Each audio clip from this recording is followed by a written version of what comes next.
Hey everybody, welcome to Kimmel's Irish Pub. Time for another movie review. Tonight's movie, King of Thieves. I'm kind of excited because it's based on a true story about a bunch of retired thieves, obviously, who do one final jewelry heist in London that turns bad because everybody gets greedy. Something along those lines.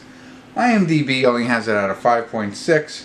3,636 people rated it, so that's pretty high. So it doesn't look like it could be not too exciting. I was hoping the numbers would be better anyway. Michael Caine's in it, Charlie Cox is in it, Ray Winstone. See if I recognize anybody else. That's all I got for you now. But you know, anything based on a true story, I always find interesting. And a little heist movie. This could be fun. Hour and 47 minutes long. I'll get into it, give you a better idea of really what the synopsis is about, and tell you what I'm thinking.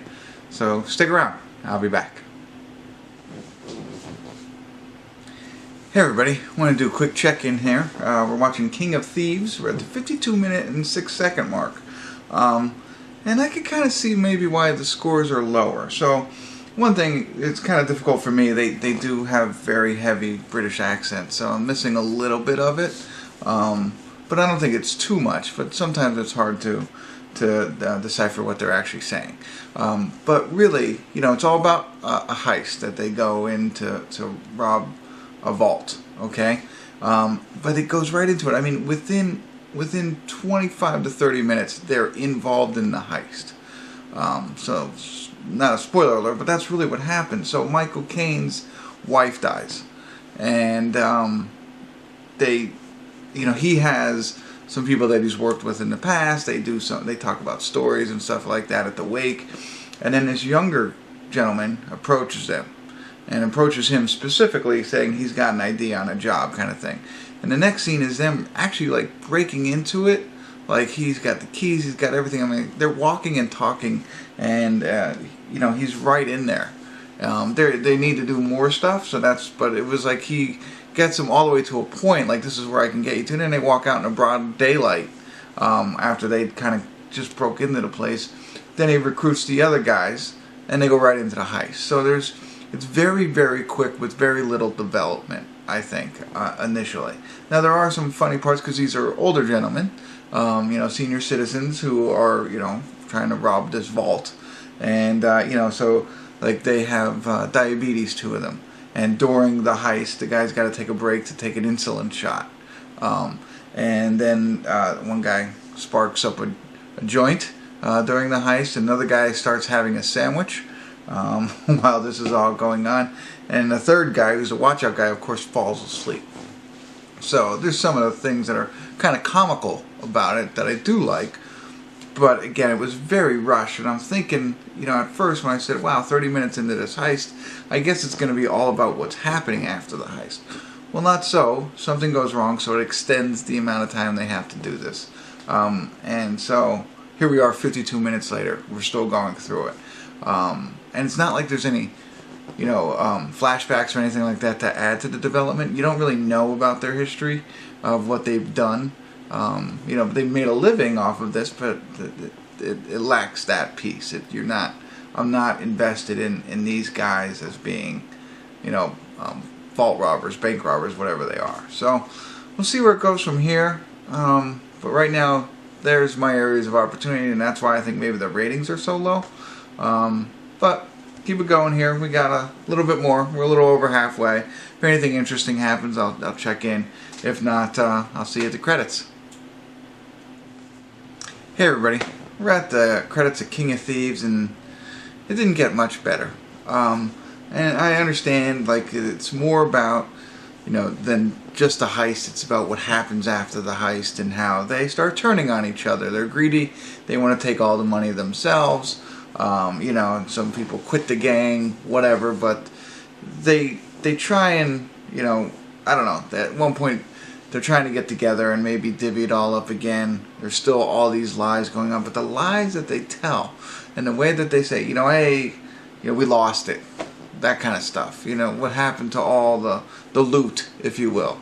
And it's just ridiculousness. It's nothing, I don't know. And how they can, that was if they were going to do that, they should have done a little bit better job of creating a storyline that you can believe when they're talking about why all the money isn't there or whatever. Not to ruin it for you.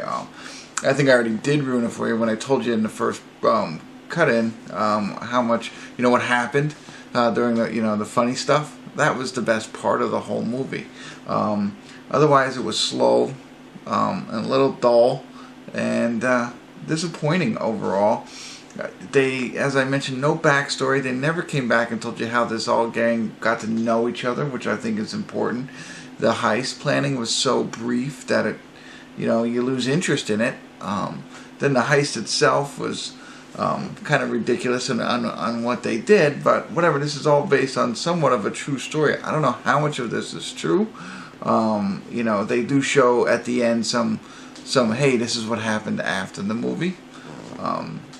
There is one piece I like what they did. I assume this is part of the true story, but the young guy who was involved with them, what they do with him and what happens with him, I found that somewhat entertaining and interesting. Otherwise, I understand why it had such low ratings. I think they had something here. They didn't do a good job with development. They didn't do a good job with telling the story. And they didn't do a good job of keeping your interest and adding excitement. So that's where I am with this one. Good actors in it. Michael Caine is good. Some of the other guys were pretty good in it, and it was funny. Like the Over the Hill gang. That's kind of interesting to see some people of their age robbing banks or whatever, a vault or diamonds or jewelry, whatever you call it. That was cool. But that's the only piece of it that's worth watching at all. So anyway, if you check it out, let me know what you think. If you've already seen it, let me know if you agree. Not something I would advise you to pay for. Sure, watch it if you have nothing else to watch, is my advice. Especially if you like heist movies, if you like Michael Caine, you might enjoy just watching it. That's probably the only. And Charlie Cox, of course, is from Daredevil, the Netflix series. So that's where you might recognize him from. And that's it. I didn't like his character in this, especially after he's Daredevil. But hey, that's it. That's all I got for you. Hopefully I helped you out at least a little bit. If you were interested in watching this, move it down your list, I would say. And when you run out of stuff, like I do quite often, maybe you pop it on. That's it. Let me know what you think. I'll probably give it, a 4 or a 5. I'm thinking 4.5. I don't... 4 or 5. That's all I'm going to say. You get it. That's enough. Thanks for tuning in. Kimmel's Irish Pub.